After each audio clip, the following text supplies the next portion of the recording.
이 문제는 불확실성하의 의사결정 문제 중에서 이 불완전 정보의 기대가치를 구하는 문제입니다. 자, 문제의 요구사항이 외부 경제연구소의 예측 정보에 대해서 지불할 수 있는 최대 금액을 요구했는데,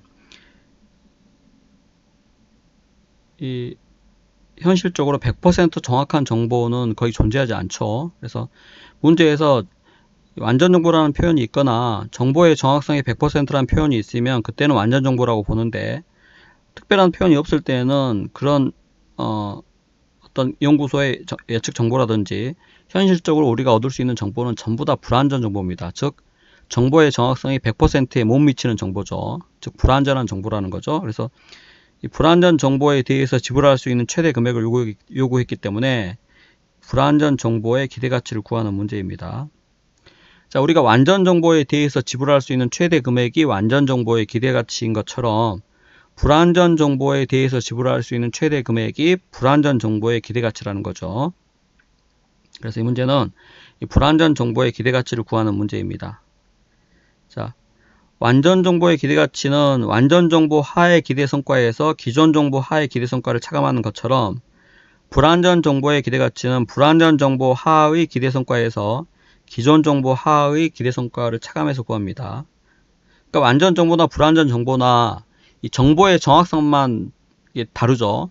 불완전 정보는 정보의 정확성이 완전 정보의 정확성 100%에 못 미치는 정보일 뿐이지 실제 접근하는 포맷은 똑같은 겁니다, 사실은.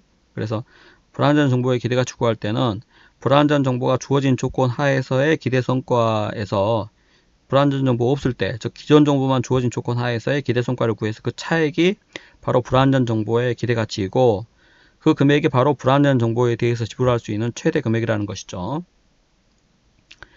자, 문제에서 시장 상황이 주어져 있고 확률 주어져 있습니다. 대안도 주어져 있죠. 그래서 사실상 손가표가 주어져 있습니다. 그래서 이거 그대로 문제 풀 때는 이 손가표 그릴 필요도 없죠, 사실은.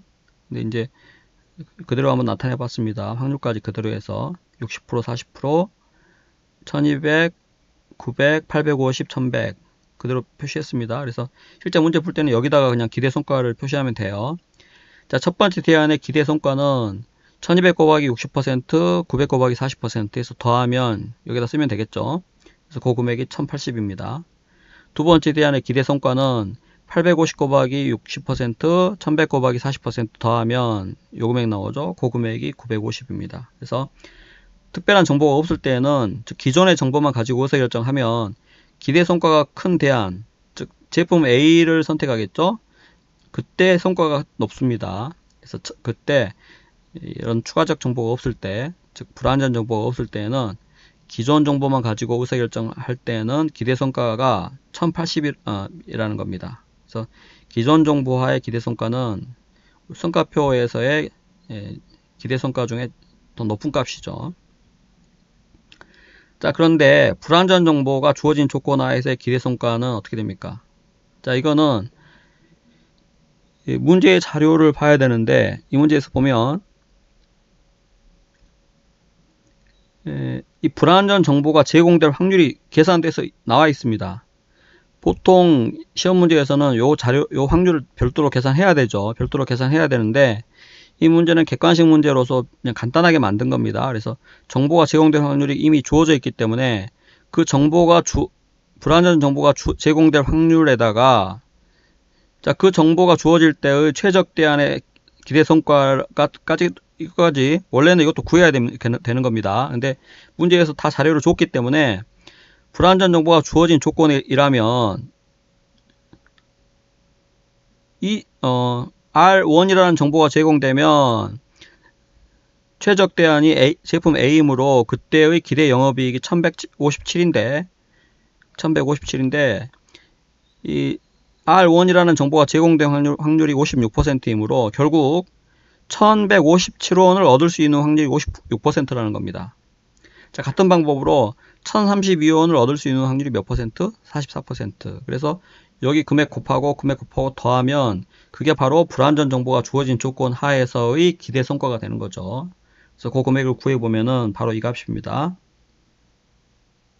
1157 곱하기 0.56, 1032 곱하기 0.44에서 더한 거죠. 그래서 그 차액이 불완전 정보의 기대 가치가 됩니다. 결국 불완전 정보가 주어지게 되면 기대 성과가 22원만큼 더 증가하기 때문에 이 불완전 정보에 대해서 지불할 수 있는 최대 금액도 22원이라는 거죠. 그래서 22원까지 지급하고 이 불완전 정보를 구입해도 그 불완전 정보를 이용해서 기대 성과가 높아지기 때문에 그만큼 손해보지 않는다는 거죠. 그래서 22원까지 지급하고 구입해도 손해가 없다. 그래서 최대로 지급할 수 있는 금액이 22원이라는 겁니다. 답이 3번이죠. 그래서 이 불완전 정보의 기대 가치는 글자 그대로 불완전 정보의 가치입니다. 다만 확정값이 아니라 이 예측의 어떤 불확실성 때문에 이 기대값이죠, 기대값. 그래서 불완전 정보의 가치가 22원인데 따라서 22원까지 지급하고 구입해도 손해가 없다는 거죠.